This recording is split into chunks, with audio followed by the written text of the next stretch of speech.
Good evening, everybody. Welcome to the final space show program of the year of our Lord, 2025.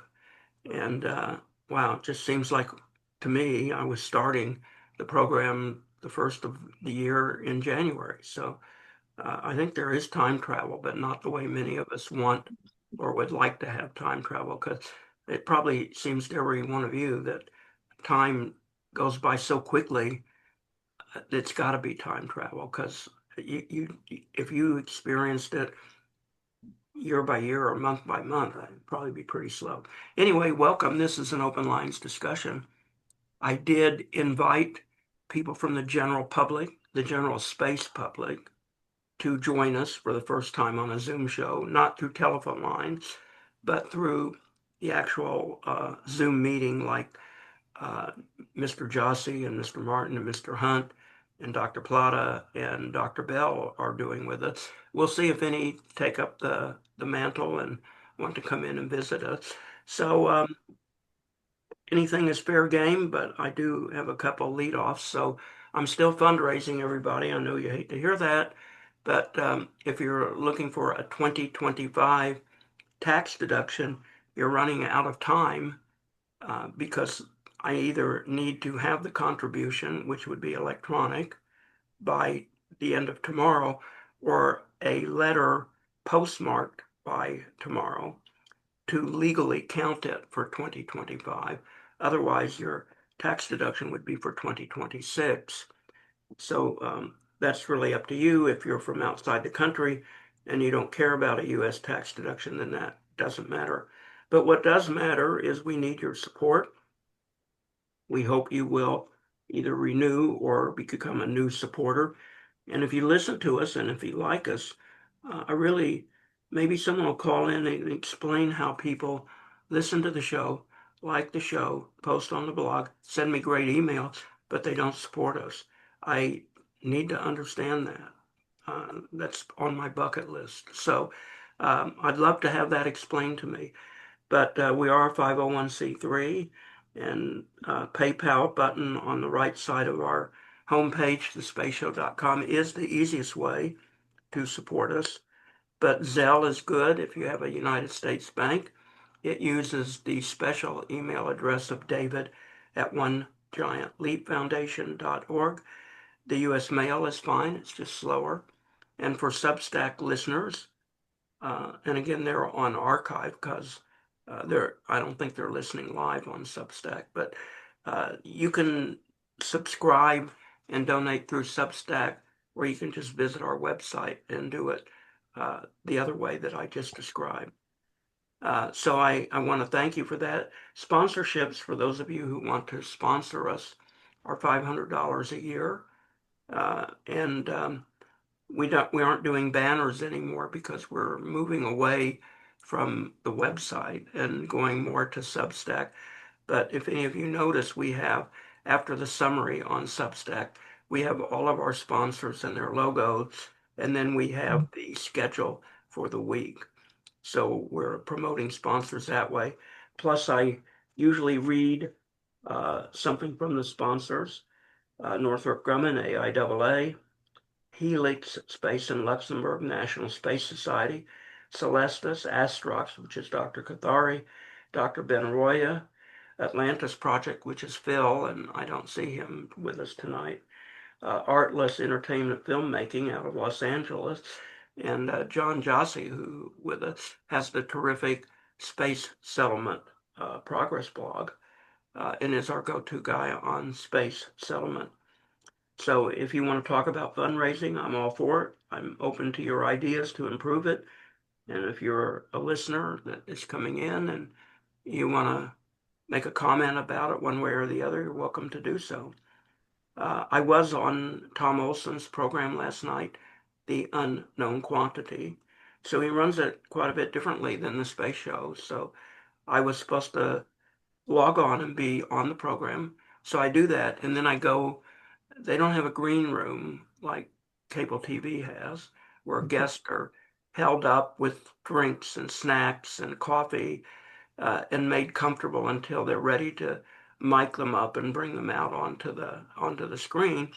So I just sit there and watch Tom and Michael give us space news, which is heavily commercially oriented. And they mentioned a story last night that I wasn't aware of. Uh, John Jossi did some fact checking on it for me and can possibly elaborate on it. But apparently, there are a group of entrepreneurs called the SpaceX Mafia, and there's a lot of, Mhm. I think, disinformation about this. But because of the IPO, a lot of SpaceXers are in the process of planning to and leaving SpaceX to create their own space entrepreneurial opportunities. And I guess their payout on the IPO is their beginning seed capital. And John did a fact check on this. Tom and Michael were talking about a Business Insider article, and I don't get the Business Insider, but he provided a Grok fact check. So this apparently has been going on for a while.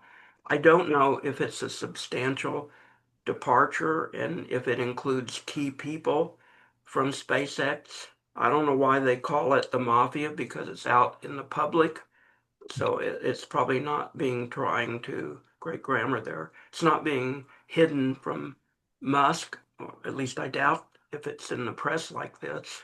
It's probably not being hidden by Musk. But it is worth talking about if key people are planning to take a hike from SpaceX um, that maybe play a key role in Starship or Starlink or a lunar lander or something. Maybe losing key people for their own entrepreneurial activities might be some kind of a detriment. I mean, Doug, you follow SpaceX closer than I do, so maybe you're familiar with this little concept or process that's going on. Do you have anything to add to it of substance, or is it just out there? I don't have much to add to that right now. Uh, John, did you do any more fact checking other than Grok? Do you know anything more about it? I wonder if it is a serious deal. What do you mean if it's a serious deal? I'm not sure what you Key, mean. key people are going to be leaving SpaceX that might be a detriment to their Starship or Starlink or lunar lander or other plans if they leave after the IPO to go start their own business. Yeah, I don't know how accurate that story is. Um, the term mafia, I think, was hijacked from, the PayPal mafia, where Musk and Peter Thiel, they were the the PayPal mafia that went off and formed different startups after their tenure at PayPal. So they're just likening it to that sort of approach. But I just did a Grok search, and on your question, which is are many SpaceX employees ready to jump ship with the coming IPO and start their own space businesses? And of course, Grok doesn't know the answer to that, but they did mention that many people from uh, SpaceX, and they termed it the SpaceX Mafia, former employees, have already gone off to form startup companies. And they did mention that many of these people with the new IPO are going to be pretty rich, and so um, they may stay, or they may reinvest in SpaceX perks, like future Starship flights. Um, uh, but broader talent shifts are noted, with top graduates already opting for SpaceX spinoffs over joining the company itself due to its demanding culture. So overall, while many is hard to quantify without internal data, the IPO is poised to fuel more space industry innovation through employee-founded businesses rather than destabilize SpaceX. I'm just reading from Grok's answer. So and then they had several references that they have people commenting on this, and Grok pulls its information from X. So I can put a link to this um, in the chat if you want, and I can also post it on the blog if you're interested. Go ahead. There may be some people interested. We totally missed it. I was actually surprised to hear Tom talking about it, but I thought it was an interesting story, and it might be fun to watch and follow and see how it plays out. And while I'm sure for innovation, it will be outstanding for innovation. But if key people are jumping ship, then I could see where there might be gaps in some of the key areas that they need for various projects. So it might slow down until either other people are brought on board or trained and brought up to replace them. It'll be interesting to see how it goes forward. I hadn't thought about that as a consequence of the IPO. So when I heard Michael and Tom talking about it last night, it really caught my attention. So it is open lines. Anything's available for any of you Yeah, guys. Doug, I missed you on the show with Mike Griffin. We really would like to have had a contrarian voice. If right. it would have been a contrarian voice, I don't know that you would have been. But there was no contrarian voice, Hmm. Mike, although with Mike, there's not always an interval where you can be a contrarian voice. But what do you think of his two launch vehicle plan to go to the moon and figure out a new kind of lunar lander? And SpaceX's engineering is too hard, but he has no doubt it will succeed, but not in the timeline that Trump wants for going to the moon. I mean, I started formulating my opinion about Mike Griffin primarily from when he was on the show. I think he was very transparent about his particular philosophy. It's an unusual philosophy which is driving his decisions, the way he looks at things.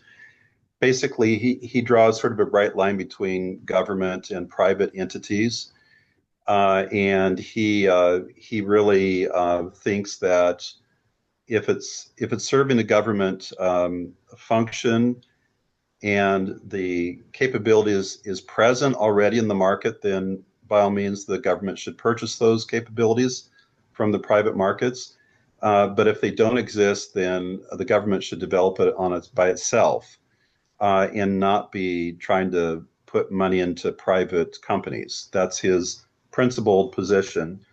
And say for example, the I don't know if you remember David when he was on the show. This is quite a few years ago. He said that not for a moment did the thought ever enter his mind that private companies would launch crew to the ISS instead of Ares 1X or Ares 1. The His Orion capsule on constellation the plan. yeah. Yeah, And that was never his intent. He would never even think about doing that. And yet, when it came into the Obama administration, they pushed that forward. And so Mike Griffin it's always been about the big government rocket for him. And that it was, the constellation was his idea, I understand. yeah, So I think that history is going to just move beyond him. And I think that what he's stuck in a very unique, sort of odd paradigm that is self-manufactured paradigm. Mhm. I don't think it's going to happen. And I think in the final analysis, as I've been predicting for years, and I continue to predict, I think that when the Starship fleet becomes operational, when the New Glenn fleet is becoming operational, it's going to be absolutely bizarre if we continue with the $4.1 billion per mission of SLS Orion Gateway. Well, he It's agrees with that. He just says he's talking about meeting the 2018 Trump timeline of getting to the moon. And he is saying both the New Glenn and the SpaceX plan and infrastructure and testing and fuel transfers and the fact that the landers are so far behind, they're not going to make that timeline. He's not disputing that they're not going to be successful, just not on the 28 timeline.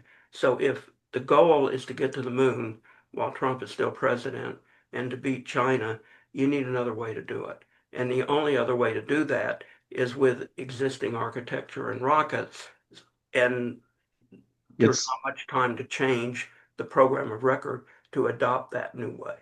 well, it's the landers what the issue is because right now Artemis 3 cannot work without an effective private lander, commercial lander. You know, whether that's the Starship or it's a Blue Moon lander.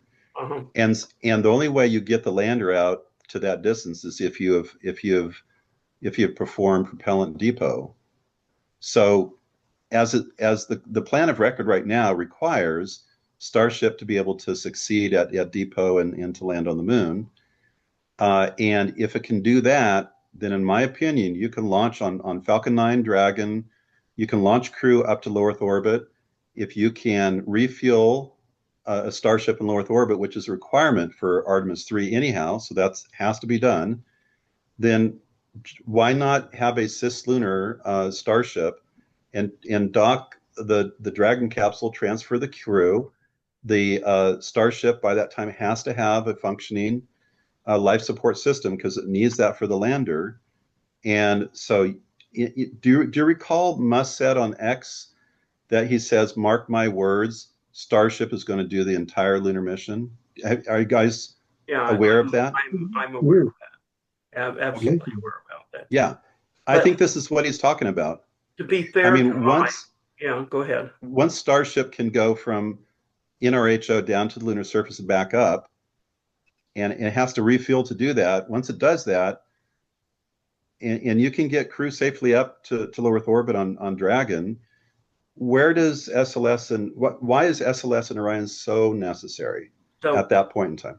to be fair, Mike said there are a lot of other ways to do this and still make the 2028 timeline, that his plan was not the only one, but he was asked to testify about his plan at the House committee meeting. And I asked him on the show to talk about his plans. So he wasn't talking about other plans, but he said there's a lot of other really good ideas. The problem is none of them are being worked, presented, and considered. And what is being considered is a plan that can't work due to testing, and you've got a gateway that you need, and this, that, and the other. And by the way, Michael and Tom also told me some news last night that the U.S. has pulled out of being involved in Gateway, and ESA is working Gateway 100% and developing it 100%, and that we are not putting any more money into it. The Trump administration has pulled out of it. And Manuel Cuba, our friend from Europe who is on the space show and a sponsor, confirmed that when he was on a recent show. He talked about the difference between ESA and the European Union, because Tom was mixing up when Tom was a guest on my show. He was mixing up EU and ESA, and Cuba was on in the crowd with us on our show. So I wasn't aware, and I have not fact checked what Tom said about Gateway, but Michael didn't bring up, nobody mentioned Gateway. It wasn't even mentioned in passing. So yeah, there are other ways and there are other rockets. You're 100% right. Remember, for a while, AJ, who's on a flight to India right now, was pushing to do this with Falcon Heavy, but and trying to figure out how to do a lander. But the problem is none of that is being done. and the program of record is there, and SpaceX or Blue have an awful lot of work to do on a short timeline. So Gateway was removed as a requirement for Artemis 3. Now, Artemis 4, I think after that, Gateway would be launched on SLS. But Grok is saying that in May 2025, the president's fiscal year 26 budget proposal sought to end the Gateway. So that is true. However, Congress rejected these cuts in the One Big Beautiful Bill, and so provided full funding for Artemis, including Gateway. So the So Europeans are building Gateway on their own dime, and then for later Artemis missions, we're supposed to use Gateway. I'm not understanding this. I mean, I didn't. Grok is not talking about the Europeans. This is information that you're providing that Well, Tom is providing. I'm just passing. yeah, yeah. So I'm not aware of that. Grok, I could ask Grok here. Yeah, or maybe one of the others. I mean, it says the Congress is providing full funding, including for Gateway. So I don't know where this idea comes that the Europeans are the only ones spending money on Gateway. I mean, He read articles on his own show yesterday, and I meant to fact check that before I started my show tonight because I wasn't aware of that and I wanted to know about that. And of course, Tom and Michael were sarcastically laughing about it as a big joke about how horrible all this program is. Sherry heard the program last night, so she probably, if she remembers, heard him talking about Gateway and the Europeans funding it. But yeah, maybe somebody I mean, here can go do it. Grok is saying no. ESA is not funding Gateway themselves. So I don't. I think that's rumor right now. Well, I know that Doug? Tom was very much opposed to it, to Gateway, he to the didn't Europeans. he didn't care if the Europeans wasted their money on it or not, but he thinks it's useless and he would oppose it for the United States. Right. He's laughing at like the Europeans are funding a turkey, that kind of thing. So Yeah. Don? so that is Yeah. something Hey, Doug. yeah. Yeah. You mentioned that Artemis 3 is not going to be using Gateway, but SLS can't go to a lower orbit, right? So I mean that's one of the reasons that they wanted to keep the Gateway is that SLS can't Can't get to the moon. No. get to the moon. Yeah, SLS would launch Orion to NRHO orbit, but there will be no Gateway there at the time. got So it. they will Yeah. dock directly with the Starship HLS, and it sort of raises the question: if you can do that mission without needing a Gateway, do you need the Gateway? Well, or do you need NRHO? If Starship works, could it not just go directly to the moon? I mean, it No. needs to be refueled, but couldn't it also go to I the I moon? mean, you could have a depot at NRHO without the human habitation and the other things.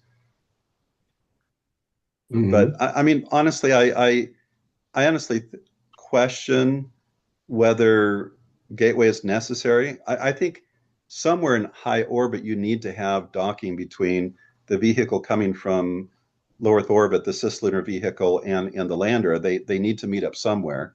I don't know that it needs to be in NRHO, but it could be simply high lunar orbit. And just to move us forward a bit, Mike, and I don't want to spend the whole time talking about Mike, but he was also heavily worded up and concerned on astronaut safety. And this included transferring fuel, but also because NRHO is so screwy, it's got a 6.5 day orbit, and he could see where a problem or a delay could strand astronauts on the surface of the moon for 6 days with minimal or not enough supply and no way to get off the moon for 6 days, which could be really critical, and that this is a really half-assed baked plan if you have a risk where you can strand people on the moon. And he thought that was a really big deal. So, and that orbit, I've got Dan Adamo coming back on the show in the middle of January. I forget the date, but he is really, really super duper opposed to this orbit, and as are a lot of other people. But that was also part of Mike's criticism. I will say that I was talking to Jossie about this. I posted the show on YouTube the day before Christmas. He's gotten 35 views. And I posted it on Substack at the same time, and he's gotten about, the last time I checked, about 340 views. So I didn't think he'd do as well as Avi Loeb, which is 94, 95,000 views. But I really am surprised But that Loeb is into pop culture. what, John? That Loeb is into pop culture, where this is actual space science debate, the engineering debate. Well, clearly, there were a lot of other space show guests that have substantially outdrawn Mike on YouTube, but on Substack, they're all within a couple of percentage points of each other. So I find that interesting. So I'm trying to figure out, do people not want to listen to him? Do they want to piss on his ideas? Is it that I loaded the film the day before Christmas? All of the above, I don't know, and I don't have a crystal ball, but I would have really thought Mike would have busted the audience meters. But so that has surprised me and taken me back a little bit, honestly. Well, you might want to wait just a while and see, after the holiday season, whether the numbers go up when people have more time. Well, our next open line is Sunday, and if this has changed substantially, I mean, Sunday, yeah, I think it is in a week. I meant months. I meant months, I David. will report on it if all of a sudden that number Yeah. starts to shoot up. I mean, Mike is a friend. I like him a lot.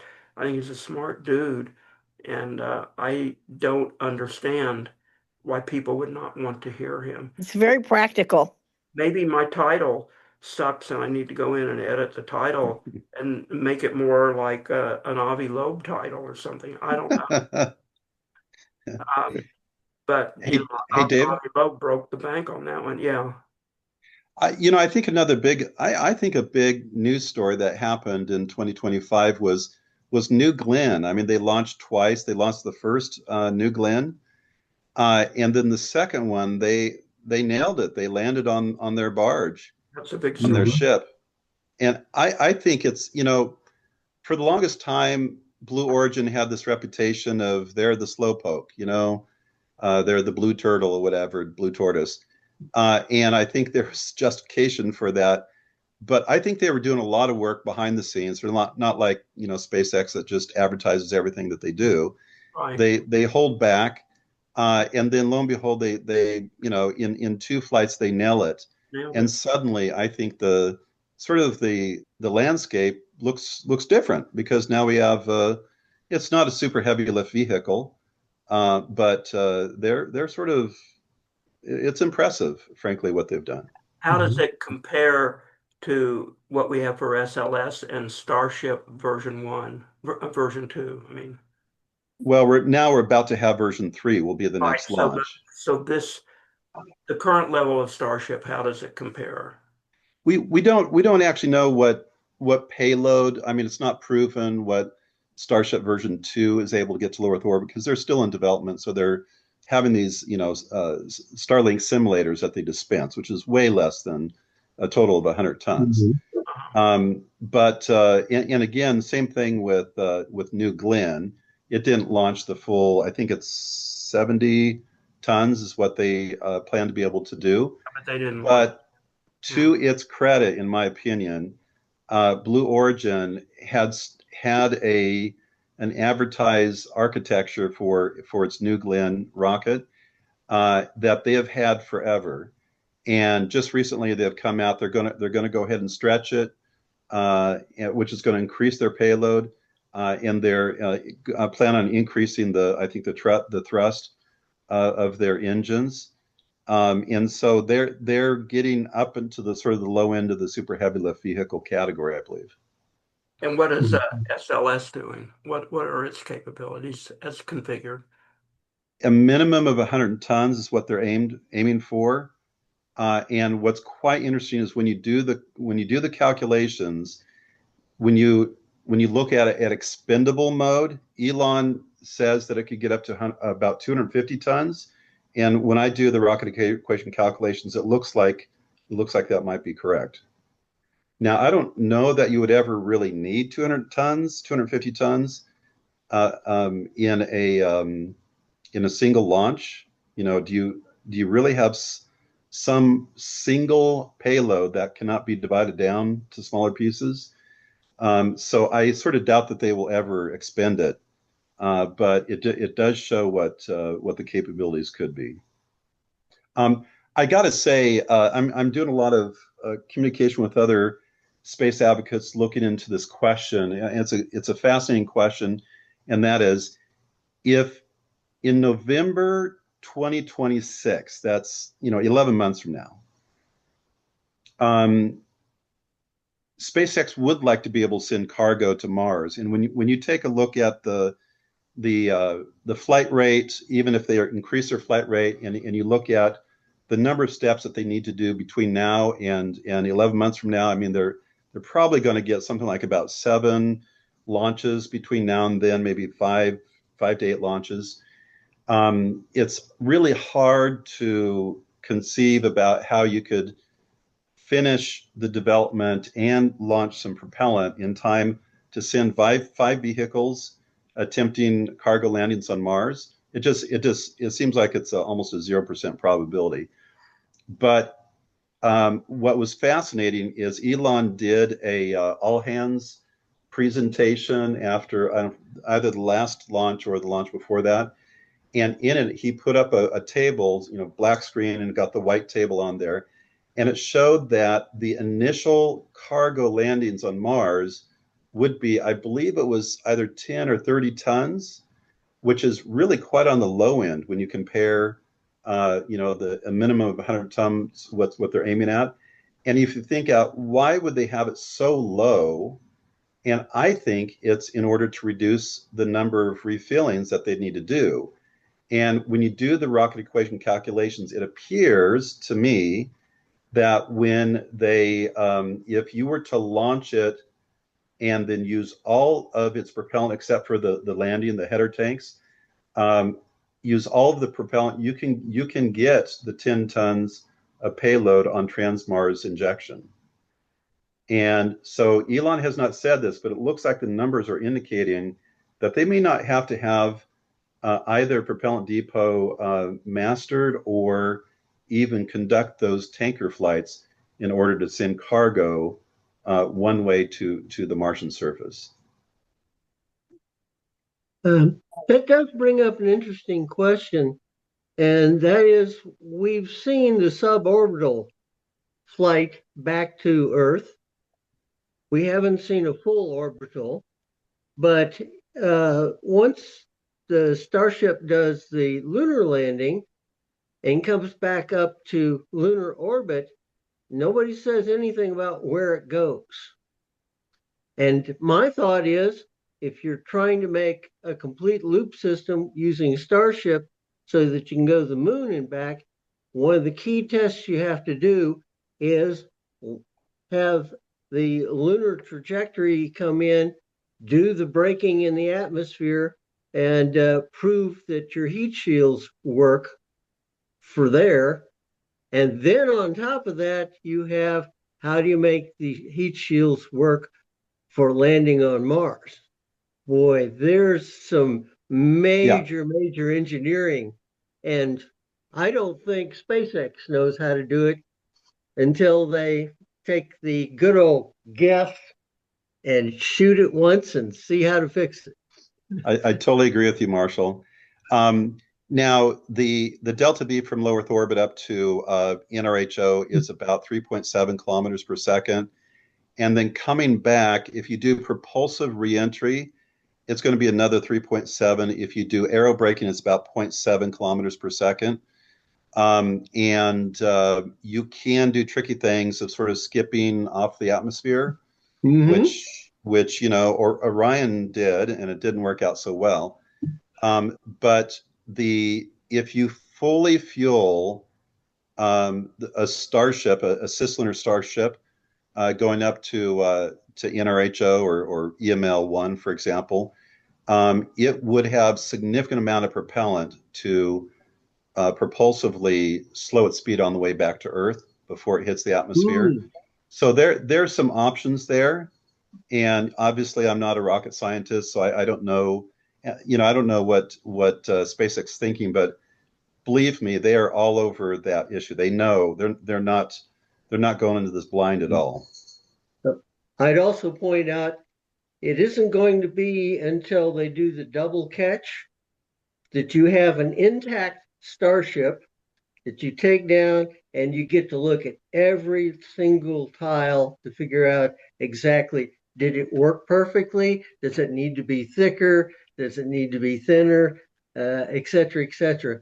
And so But far, they're just taking what the uh, sensors can feed to them, and they kind of extrapolate for the rest of the shield.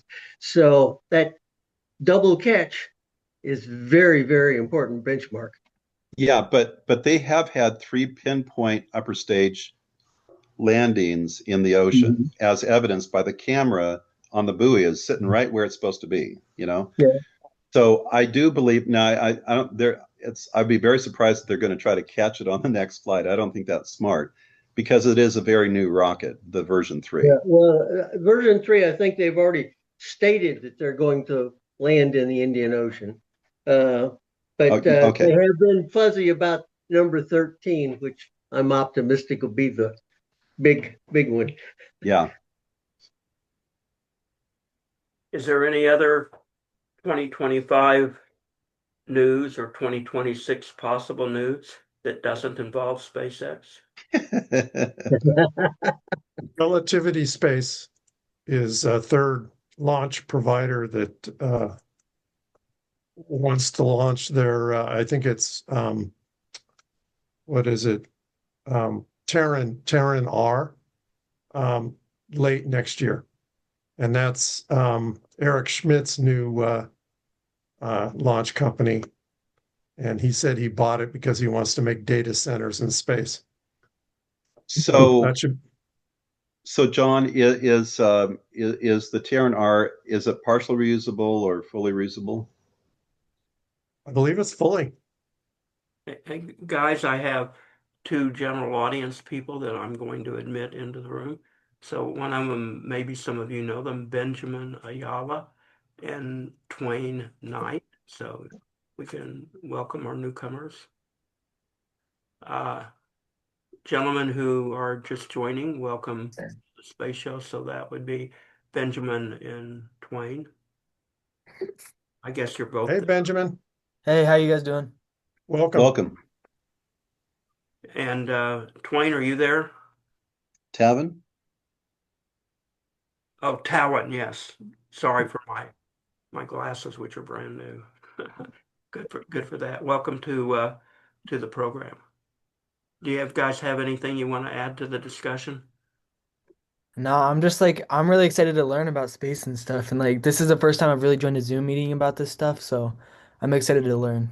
This will be Where exciting. Awesome. where are you located? I'm located in Denver, Colorado. Are you a student? Yes, I am. Graduate school, undergraduate school, high school? What? High school. High school. Hmm. Cool. Well, welcome to the space world. Do you Thank Have you. you have you had physics yet? Yeah, I'm in it right now. Man, that's what really got me turned on. I mean, that sounds bad. think you fell off But the chair? no, I mean I really connected with physics, and so I did biophysics undergraduate, and probably I wouldn't be a space advocate if I didn't go you know into biophysics. That sort of set the foundation. Yeah, yeah, I'm excited to learn more about physics and whatnot. Have you heard of Colorado School of Mines? Yeah, I have. Yeah, I have. Yeah, that's a really, really great resource for space exploration, So in space Boulder, resources. Yeah, Boulder's got one of the best aerospace engineering Yeah. schools in the I'm country. gonna see if I can try and get in, but To yeah. Boulder or to School of Mines. Are you a senior or are you graduating this year? I'm a junior. Okay. Well, work hard, as they say. Yep. Um, Keep doing it. do you go by Ben or Benjamin? Either one works. Okay, so there is a Space Resources Roundtable that they hold in June there, and it's a great way to meet space advocates. These are pretty serious people, and you should maybe check with them since you're a local student as to whether they could give you a student price for that conference. Or Whoops, Yeah. in Can I scholarship. also join that? is that me? Where are you located? No, don't think so. I'm Where? in Arizona, Okay. What part of Arizona? Phoenix. Well, you've got Arizona State there. You've got your own gold mine of incredible aerospace engineering and physics there. Yeah, I was looking into that. And then you've got U of A in Tucson, which is where I went to school, which is planetary science and astronomy, and you've got the observatory. You're in a rich state, and then you have Flagstaff, which has a great observatory that you can actually have parties at and have a good time at Lowell Observatory. Yeah, it's truly amazing. So, what do you guys think of 2025 in terms of space? If you follow space, what stands out for the two of you in in 2025? Something that happened that you were impressed by, or that you were maybe even pissed off by. Either way, you could be impressed negatively or positively. What stood out for you in 2025? Ben, do you want to answer that? Um, I feel like something that I kind of hope for in the future is to, kind of like try and advance on the side. Wait, I'm trying to think now. I just got put on the spot. Um, Kind of like trying to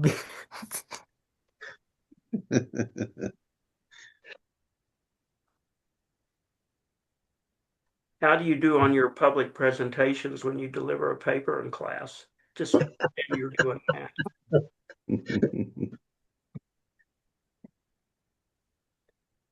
Oh dear, we lost him. We've Oh lost dear. him. That was kind of embarrassing. Well, hopefully he'll come back. I used to be embarrassed all the time when I would give a talk at Mars Society. Oh my God. I'd write it out on 3x5 cards. Marshall was in a lot of the early talks I gave, both in Phoenix at that conference, which is so good, but is no longer. I can't think of the name of it all of a sudden, and that Henry Vanderbilt put on. And then Marshall and I sat together and laughed a lot at different presentations at the Mars Society. Do you remember the guy who wanted to grow gnomes for gardening on Mars? Do you remember that one? I do think I've heard of that. And so, but I was really nervous about doing even, before a group that was not a peer review group. It was just other people at the conference. So I feel for Benjamin, and I was already a PhD and had made a million presentations by then to students and to professors and to conferences. And it was really, sometimes I was really nervous. One time at an Albuquerque conference, and I was doing a talk on space tourism. I had a friend come over who lived in Rio Rancho, which is near Albuquerque, and we practiced for like from 8 o'clock to 2 o'clock in the afternoon. My delivering my 20-minute talk, which was scheduled for 4 p.m. At the conference in Albuquerque. I was so nervous about it.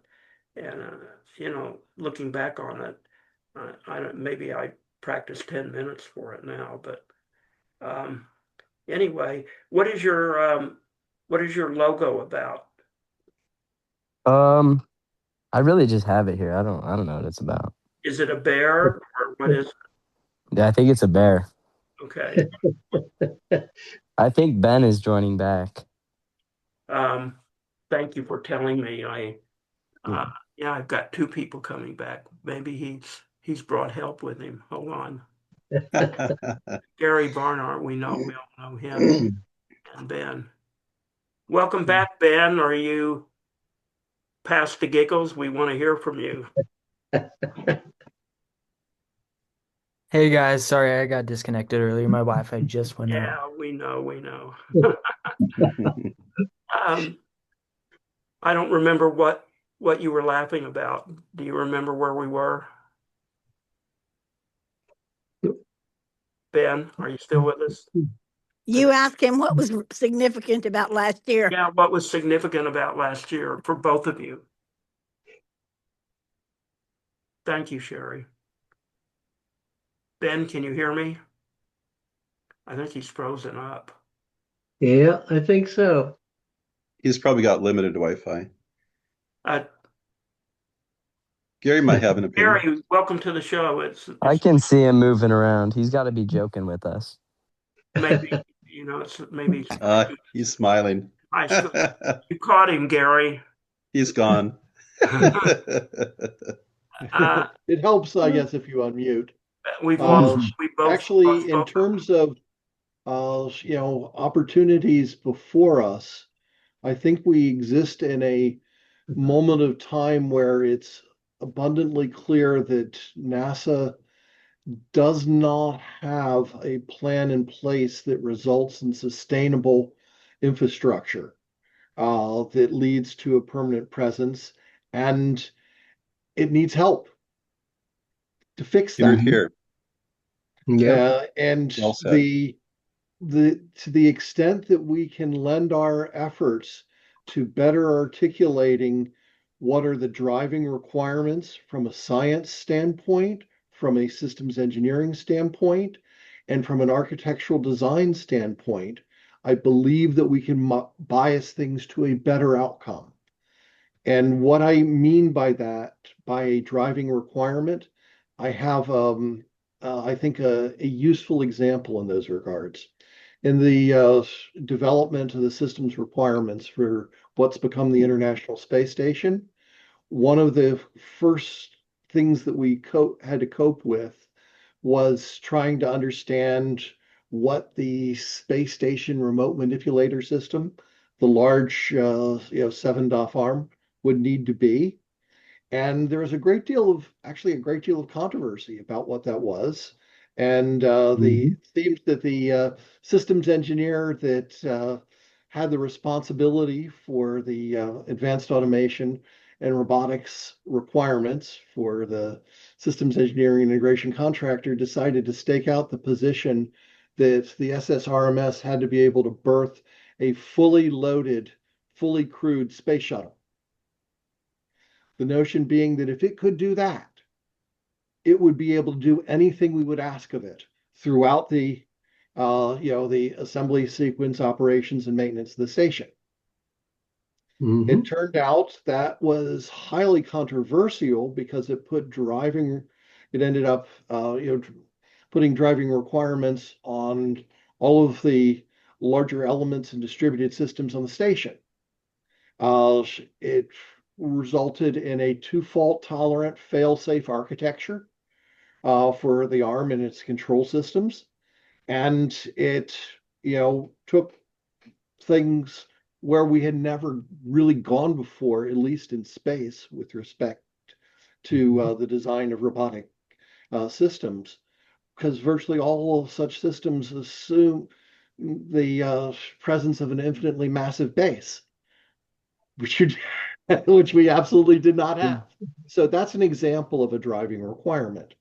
When you think of things in terms of what we understand as life, the fact that we travel with our own biome in all the other phylums of life with us, and unless we figure out how to deal with that, we're not going to be surviving, much less thriving in any form of sustainable habitat we cope with. And so those are a number of examples And I think that there are very real things that we can do, and no one has a monopoly on immaculate perception here. But working together, we can find better ways, I believe, of managing outcomes.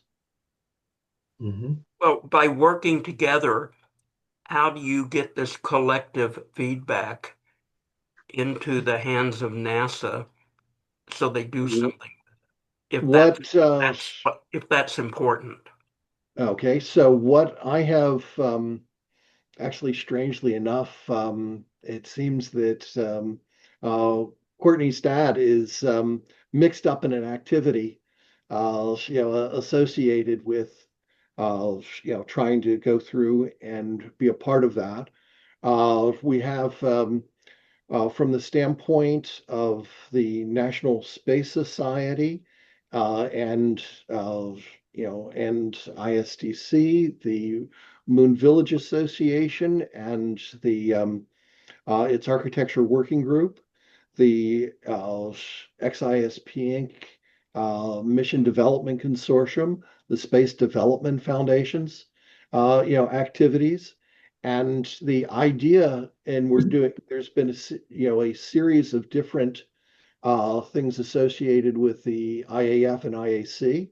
And what we're planning for IAC 2026 is what amounts to being the culmination of a rolling design charrette for 2026, going from conference to conference, where instead of it being people going and presenting what it is that they've done, okay, as a static presentation, rather it's intended to be much like an architectural design charrette where you've got a problem. You offer up what insight you've had into that particular problem space and potential solution space, and you explore on a cooperative basis where you can find some synergy, what would work and what wouldn't work. And the idea is that if we can feed that, find find the hooks, be it from commercial initiatives, be it from STEM and university driven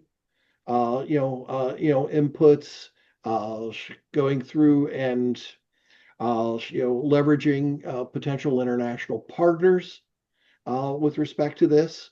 One of the twists are, strangely enough, with respect to at least how NASA has been run, is that if international partners involved, that means headquarters has a stronger role. And by leveraging what we can do in those regards, an example related to this is this notion of the LunarNet or LunaNet interoperability specification, which has implications both for computational resources as well as an evolving position, navigation, and time ancillary services, which is actually turns out it's underlying infrastructure you need if you want to do anything like power beaming. You can't control it unless you have power and ancillary services beaming, as it turns out, at least not for the way that we want to use it, for providing utilities. So there are real things that can be done, and we're sponsoring initiatives from an XISP Inc. and Space Development Foundation, Gambit, modestly resourced, where we can make a difference in that. We're standing up an effort to generate the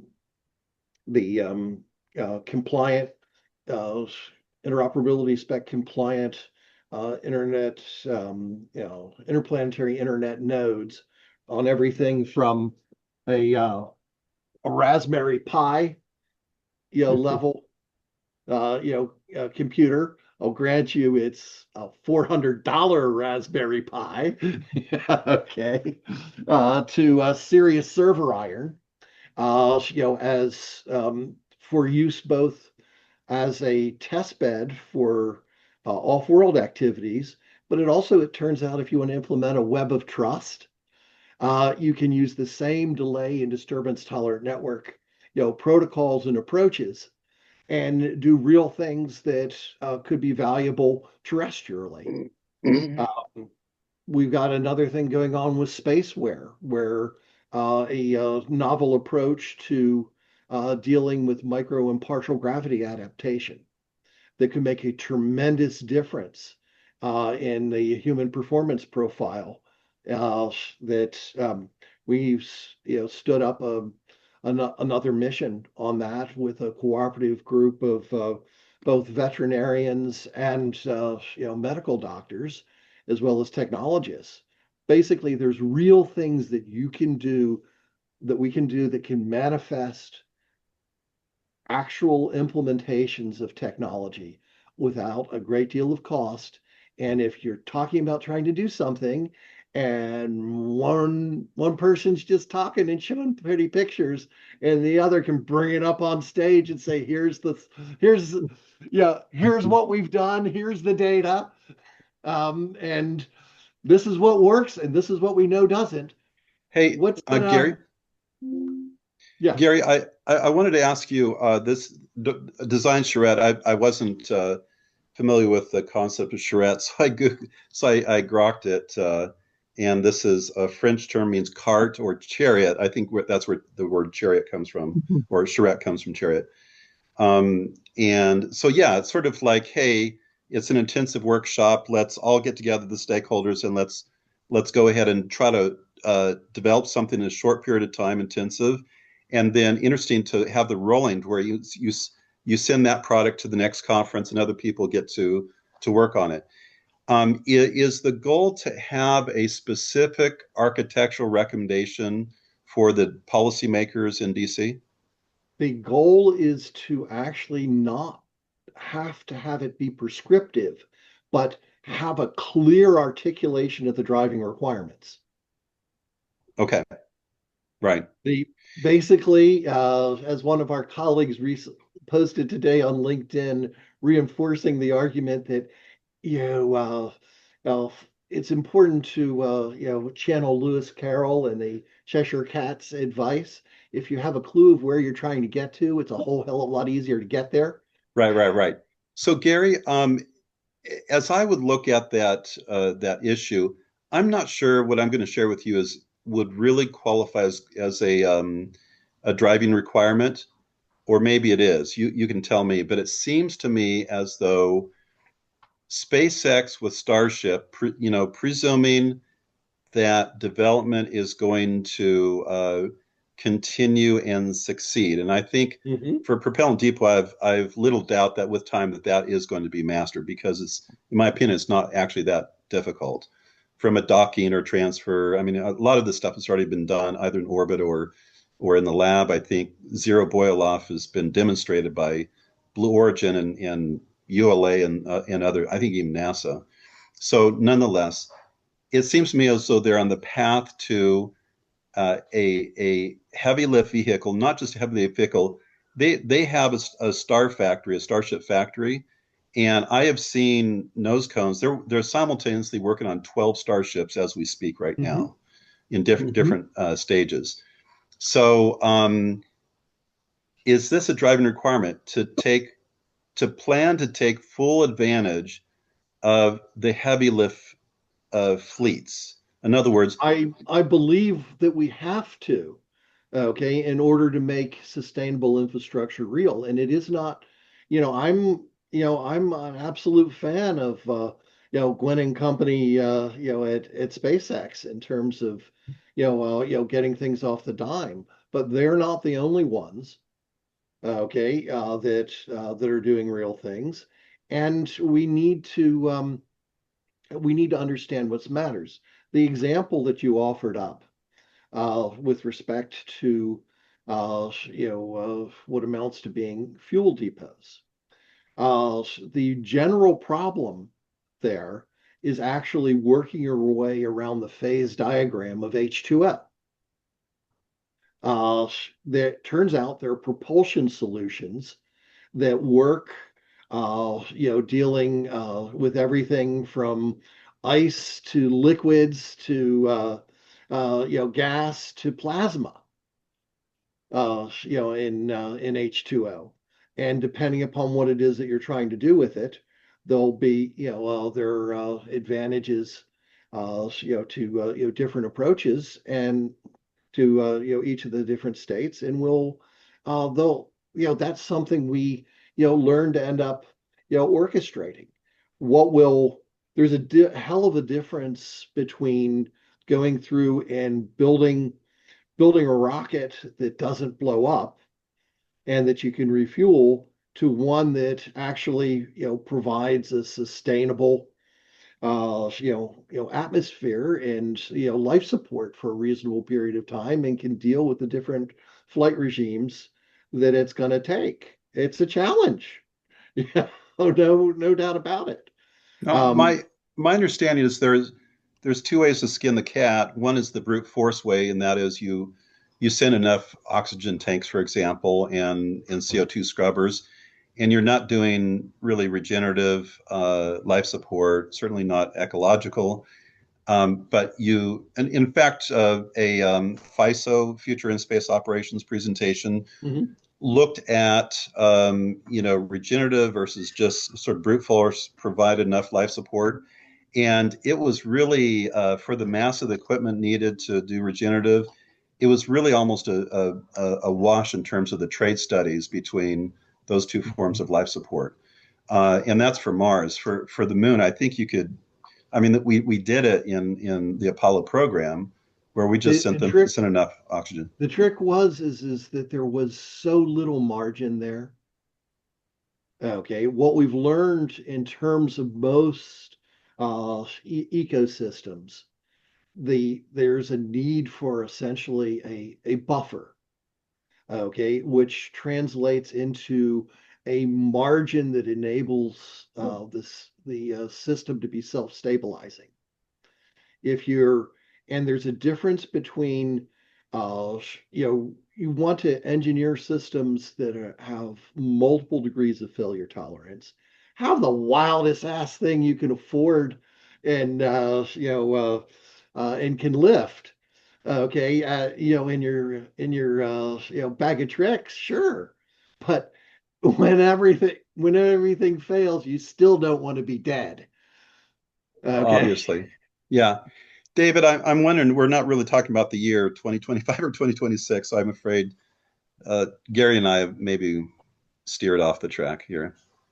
Well, I'll ask Gary because I haven't talked to you in a while. What stands out for you in 2025? Where do we make progress? How do you see it as a year taking The I believe that increasingly things will be driven on a commercial level, not just in terms of large scale activity, but in terms of the individual contributions that companies and organizations can make towards sustainable infrastructure. I know from my standpoint, I am trying to reorient my efforts to things that uh, you know I can initiate within the means of the various entities that I work with, and figure out how we can best make coordination, cooperation, collaboration, and competition work. So are you seeing private sector companies marching to this philosophy and ideology, and who stands out doing it? Basically, what it amounts to is responsibility and authority tend to accrete to those individuals and organizations that get things done. We've got There's an awful lot of stuff we've been talking about Right. in the ensuing decades. David, you've got a few years on me, but I've got north of 47 years in the space business from all sides of the table at this point. I used to be the youngest guy in any in any meeting, I think. Okay, we've got We've got to find ways to, get things, snowballing. Okay, it has, it has a, it has a transformative effect not only on us, but in terms of what's happening in the world.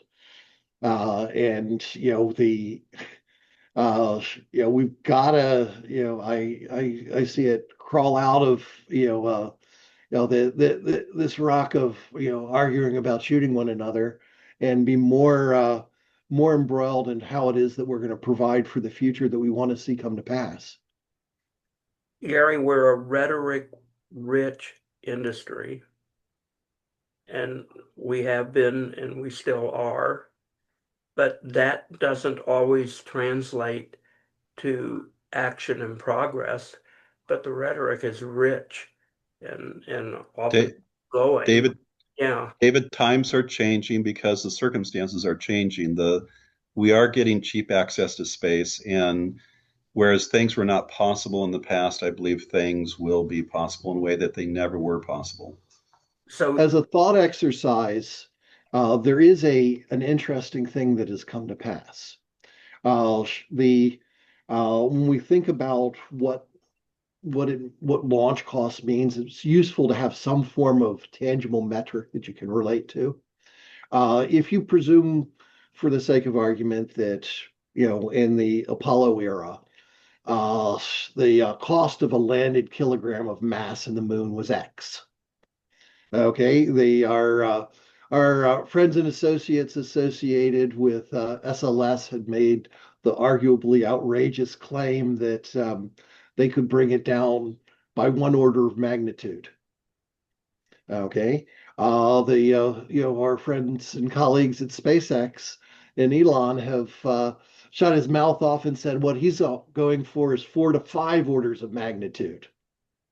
Now, one could argue that that's the equivalent of the famous line of irrational exuberance, okay, and profoundly wishful thinking. However, there's something in between those two extremes that actually changes fundamentally the paradigm and how space is conducted as a business. And that is right now, everything we do for space is hyper optimized in terms of size, weight, power, size, every aspect of it. And then you see what's left that you can perform a function with. Now, at a certain point, you can end up in a situation when something becomes, cheap enough. Okay, you suddenly it becomes possible for you to go and find the best way to perform a function and then figure out how to space rate it.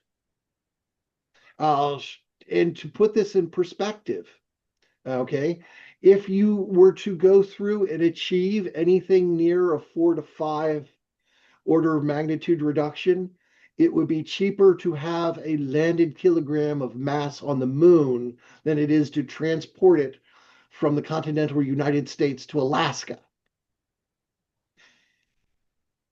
not in my lifetime. Hey, I'd go for 3 orders of magnitude. I'm willing Okay, to so live 2025, at that. I'm going to go back to my question. What stands out to you that happened in 2025 that moves your thought process and your wants and desires a little bit forward, or maybe a lot forward? What action, what company, what person, what policy, whatever did something that you're really pleased about in given the way you think and assess space? Oh, I look at it more from, more from a, perhaps in the weeds technical side of things, but the lunar interoperability specification that, between NASA, ESA, and JAXA, and the fact that we can actually do something about that now within the, modest resources that even companies such as mine can bring to the table. What funded my work in the space business since I left being the SSEIC contract with Grumman has been in the information technology end of things. We did some novel both services and product development efforts that ended up being transformative. It built enough of a war chest to allow me to pursue the space technology development, demonstration, deployment, mission development efforts. So I see the fact that we're now in a situation where the resources that you need to amass to credibly pursue a technology development, demonstration, and deployment mission are coming dramatically down, not just from a launch cost standpoint, but what it takes to get something done. So the That's economist, the difference. It's coming within the realm of things that can be done by individual entities and organizations that can drive things forward. so the economist in me asks you, how influential is our economy to driving those prices down? So interest rates, national debt, uh, all sorts of factors, unemployment, what people want to focus on, because they're not focused on space, but they're focused on other things. How subservient are these goals and what you see to our national economy stresses and strains, which aren't necessarily space focused? I see it as as an opportunity to get things done that are effectively dual use between space and terrestrial applications, and the what we're doing is it's an opportunity to essentially create new markets. How we go through and uh, figure out how to do things differently, that rather than pursuing intellectual property locks and unilateral strategies, find ways of growing the ecosystems of companies that are actually working as part of an evolving ecosystem. I don't think the answer is going to be found in just the big conventional suspects in the aerospace business. I think it's the the evolving relationship between Right. folks that can figure out ways of doing something useful both in space and terrestrially, that generates economic activity that is not purely government driven. John and Marshall, you want to enter this discussion? You have anything to contribute? Please. I'd like to say the big accomplishment of 2025 is basically Falcon 9. I think they did 160 plus launches, and we now have over 9,000 Starlink satellites up there doing telecommunications. And it looks like, from what I read this morning, SpaceX is going to pull in $15 billion. And you sit back and go, wow, that's more than 50% of what they made last year. So that says, looking into the future, we have the double catch, which takes Starship basically from prototype testing flight up to working out real flight plans, real development. It also means that the Starlink version 3 is going to be out there. And I think Starlink version 3 is going to be a wallop of a moneymaker, which will maybe by 2027 means that Starship is going to have more budget than NASA, and they will be the driver of drivers getting things done. And I think Elon's methodology is what's going to carry us forward. So that's this year's accomplishment and my hopes for next year. All rolled up into one. Well, one speech. Do you see How about you, John? do you see challenges to the way you think, Marshall? I see challenges all the time. Um, Whenever they did, what was it, number 8, and it blew up and just made this beautiful little glowing pieces uh, falling into the uh, Western Atlantic over. I think it was I think it was over Bermuda, but yeah, that you take a step back and you go, oh, that's gonna put them back months, and it really didn't put them back that far, which is really amazing. And it means that they've got the team, the organization.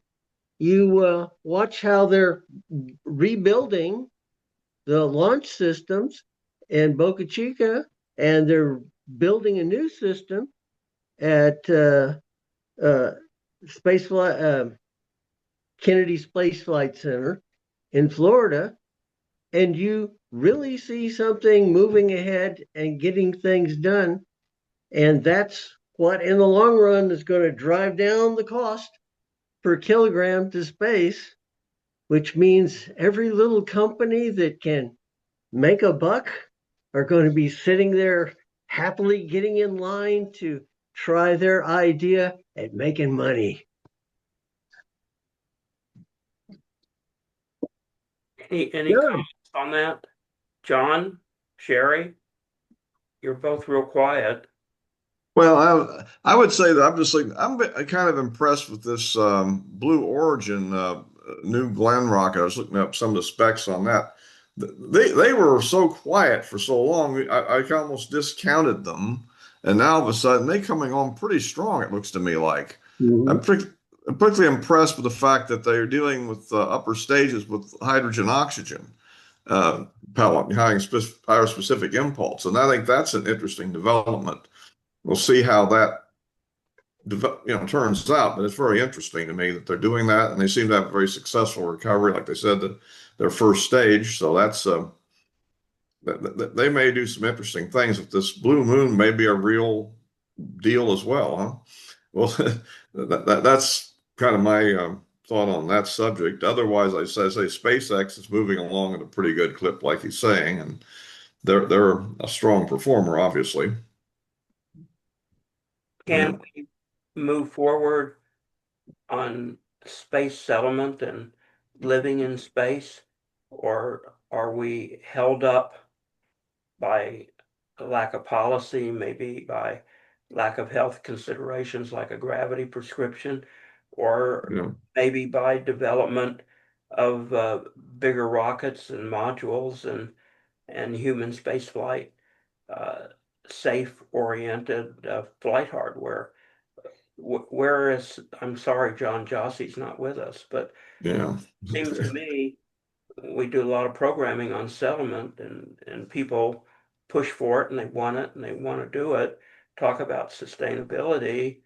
There's Mhm. no sustainability for human space flight in space, uh, maybe for short intervals.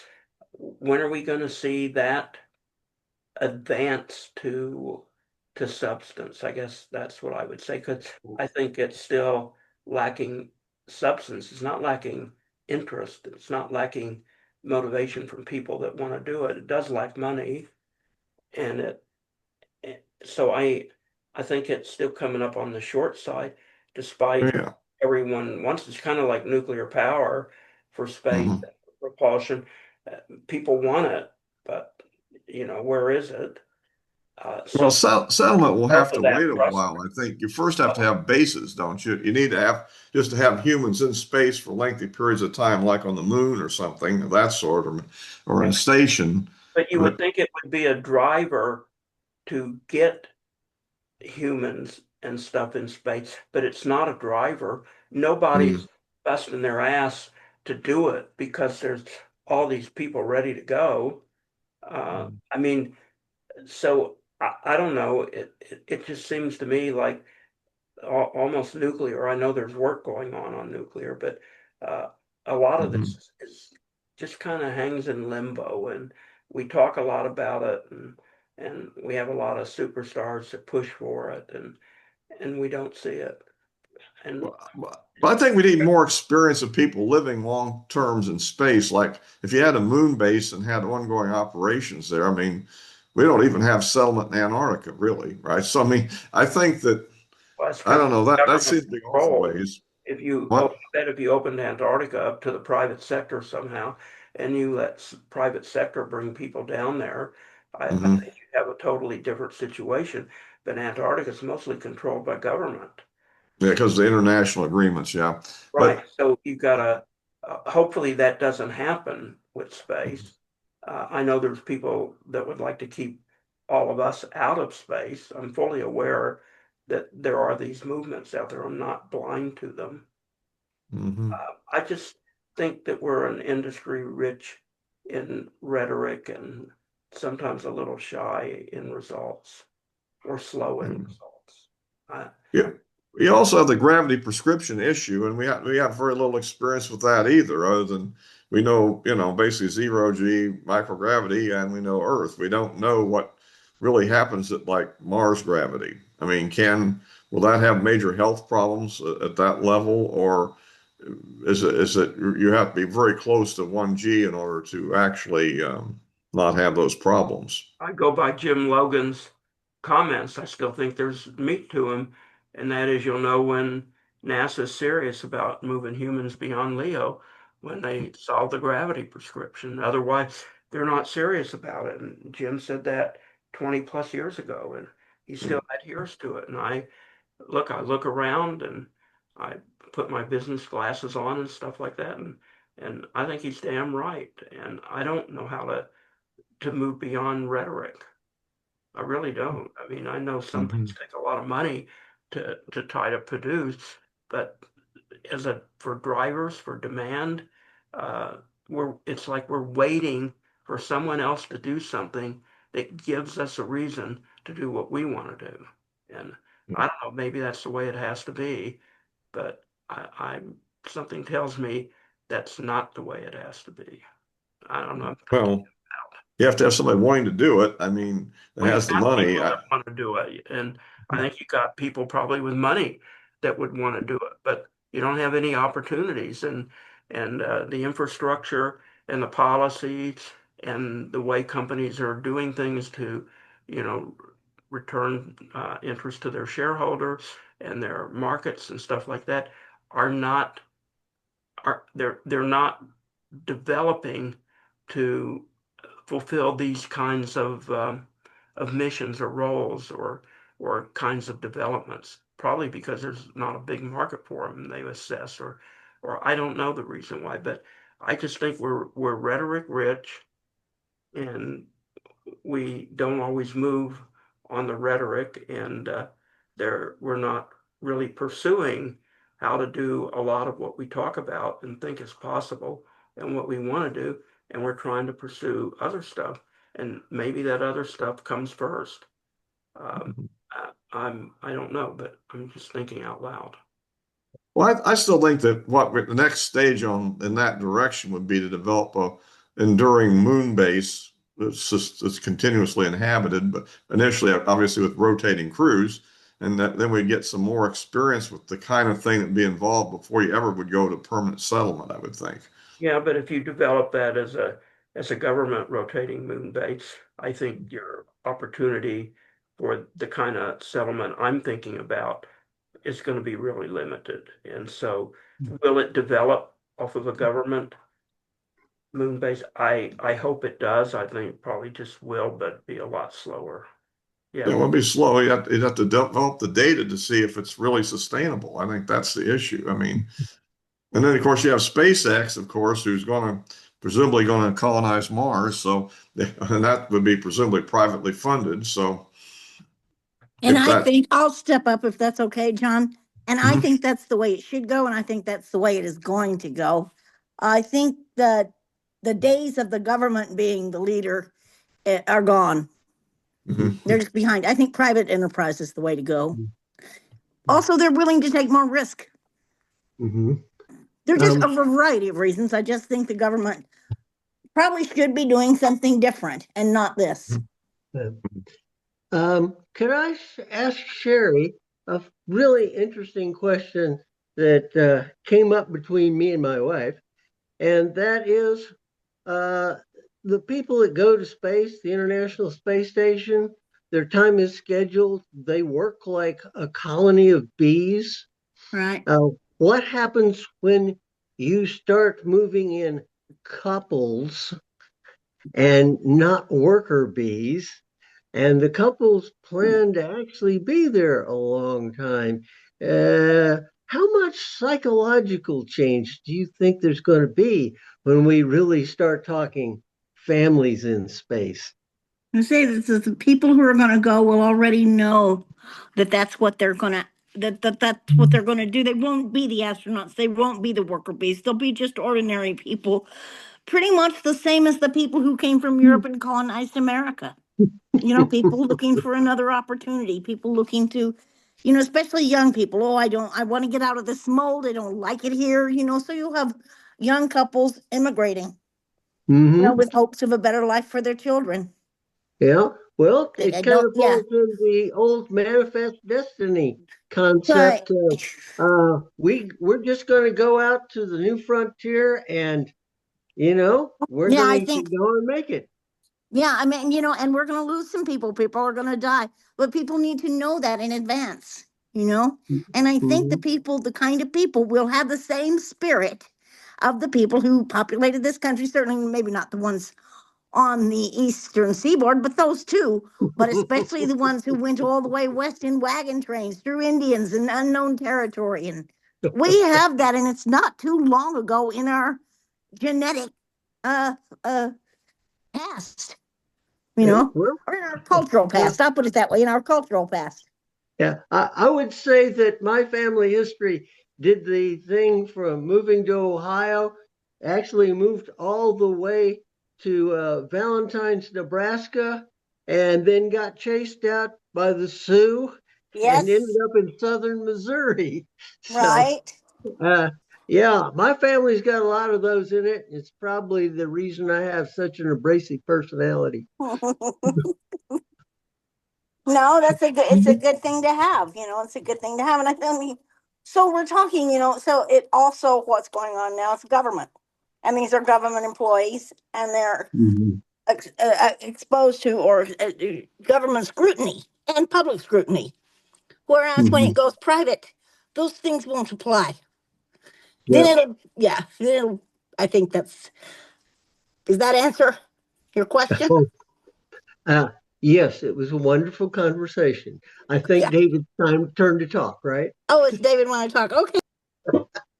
No, does anyone else have another 25, 20, 26, or other comment like to give up? We're past the 90 minutes on our normal spatial timeline. Um, I don't know. I just think that I'd like to see more progress in a lot of different areas rather than talk. And maybe I'm got unrealistic Well, expectations. I was just looking at the thing that Gary put on the in the chat, and I would like if Gary could just talk to us about just a few of a little bit about it. If, let's see, space So, where, what I put two things in the chat. yeah, let me look. One was someone had asked what it was that the XISP Inc. Mission Development Consortium had Uh-huh. been working on, in the last decade. And so I tried to go and put it down on one piece of paper, splitting it up between both the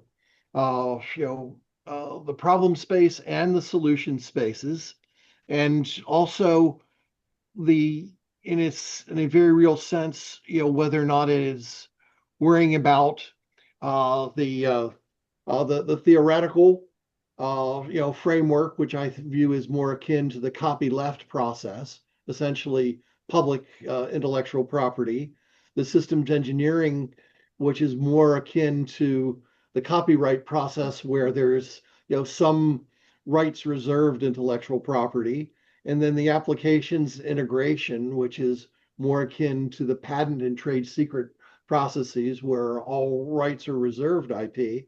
And it was rather interesting to go through and lay this out on one page. And I've you know you know XISP Inc. alone has put in north of 4 million cash and in kind into these mission development efforts since it's been around. A rather modest, investment, is at least so far as the space business goes. But as far as a small business goes, absolutely a non-trivial one. The I think that what I think is rather striking about looking at this is that virtually everything that was deemed as radical, circa 2012, 2013, isn't so much anymore. There are tractable approaches going forward in each of these areas, and they're showing up in terms of both what we can are both in terms of our understanding of the problem space and the potential solution space. And just as an interesting example of that, which is I think fairly immediately accessible, is the second thing I posted up there, was this notion of the spaceware project, where what we're looking at is an approach to the utilization of electromuscular stimulation and kinetic fabrics in variable gravity and adaptive rehabilitative medicine. It turns out that what started out as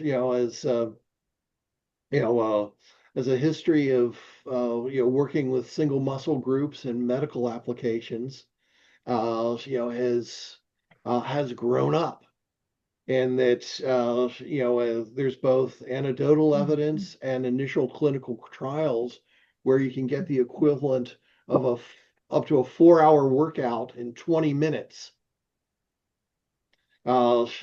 using the EMS systems. And when you combine that with kinetic fabrics, you've got something that can become part of everyday wear. It may turn out that Deanna Troi and Seven of Nine may have been closer to what constitutes good space wear than people had realized.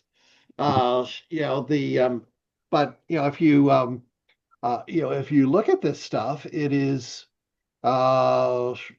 I can't share at the moment, but you can call it up. Just take a spin through the presentation. It's some pretty wild stuff. And as I said, I've got a collection of multiple veterinarians, multiple medical doctors, and multiple technologists that are just proceeding ahead of it. I'm with it. I have I've been right now it's not a clinical trial. It's actually an orientation and training exercise to show that a very broad group of across a broad demographics can actually learn to be able to cope with what amounts to being exposing a more direct interface to both your cardiovascular system and your musculature and skeletal system. If we can go through and expose those controls in a reasonable manner, that people can come to terms with, it represents something that could make a tremendous difference in terms of how we deal with both microgravity and partial gravity environments. Right now, astronauts on ISS are spending over 2 hours a day exercising to, and they, after 6 months, they still come back in seriously rough shape. Hmm. And I can tell you just from the standpoint of the kinetic fabrics, I've, tried, without even using the EMS portion of it, it makes a very real difference. And what it does is it puts, it, it imposes, some dynamic tension on your muscles and, and your skeletal What's the system. And, timeline for this to enter operation? excuse me? The timeline for this to become operational and available. Well, I have one of, the suits are available commercially now I see. for for exercise use. What we're going off and doing is we're adding in what amounts to being a near real-time state model. So instead of having the assessment of what your entry condition is, what's happening while you're using it, and what's happening in the trail off period, we want that to be a near real-time feedback. Okay. So a user of the system can essentially monitor and manage their interaction with both their cardiovascular system and their musculature and skeletal system and on unprecedented levels. Can I upload your two papers to the Space Show blog on our website? Yes, you may. Okay. And again, I make no claim to immaculate perception about this stuff. This is just real work that's going forward that doesn't require tens of millions of dollars. Okay. And Dave, if you can imagine, the notion of a pragmatic robotic space systems engineer is not an oxymoron. I'm arguably the embodiment of the same. I want to get stuff done, for God's sakes. I've got a new bit of a new lease on life. I tried dying. Fortunately, it wasn't it didn't work out that way, and it looks like I'll be running around this planet for some time to come. So I want to make the best that I can of the use of that time. I'm gonna check out your presentations. Maybe it's worth a dedicated space show with you and bring you back on. Happy to. Okay. Thank you for pulling this together, David. Well, thanks And for joining and good to hear from you again and to talk to you. And I'm really interested. So, can we put this clothing on our pets when we take them to space? the answer, as it turns out, uh, this is coming from the world of both working dogs, uh, as well as equine, Uh-huh. medicine, veterinary medicine. Uh-huh. It turns out it's being effectively used in both of those cases, and it's that's part of the reason why we have the veterinarians involved, because they have in some senses broader experience with dealing with these things. If there's an issue with a working dog or a horse, a working dog gets retired or gets put down. A horse gets put down. Okay, you either fix the problem Or you're or gone. that's it. Yeah. Okay, so the veterinarians have been having to press after these solutions, because when you make a substantial investment in an animal, you don't want, if there's something you can do to fix it, you don't want to write the animal off. Absolutely. Well, I'm gonna look at it in the morning. I'm too tired tonight, but I'm really interested in it. I'll email you for a dedicated show on this. That's Because Sure. interesting. I'm even thinking of bringing on two scientists, one's from I think Austria or Norway, and the other's from France, that have found amazing things with 15,000-year-old dog head skeletons that they have uncovered in graves with prehistoric man. The dogs were Hmm. with them, and what they're finding. And since I'm kind of overboard on dogs, I found it really interesting. I'm thinking of bringing them on to talk about dogs on a space show program. I don't know if there's any connection to space, but maybe there is. But so Mhm. I'm interested, and this sounds like research with animals where you don't hurt the animal doing the research, Hmm. which, like perfume research. It's research that where the animals actually you can extend both their working and retired life. and and may help animals go to space with us. Hmm. You know, I we talk about the psychological factors of being in a capsule with a bunch of people on a 9 month joyride to Mars. But I'll bet if you had a couple of good dogs in there, they'd calm the place down.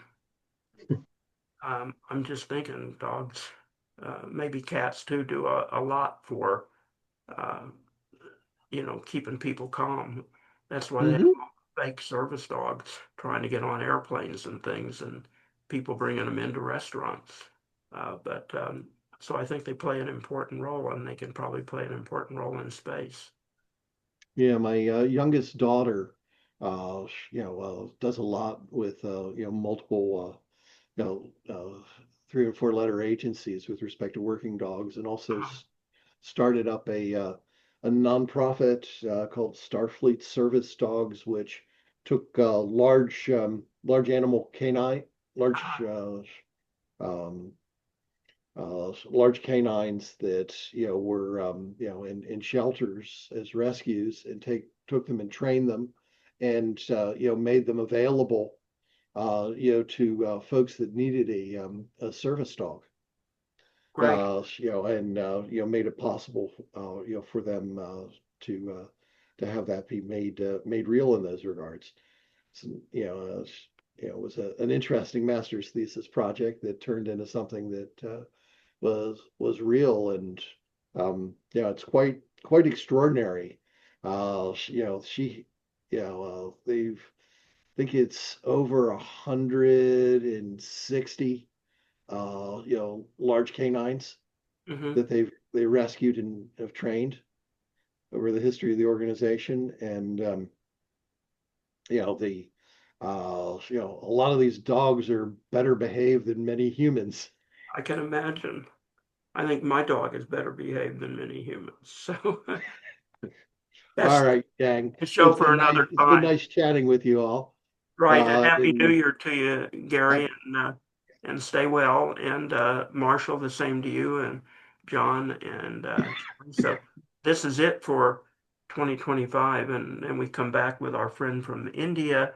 I'm trying to learn to correctly pronounce his first name, uh, Jitan Mehta.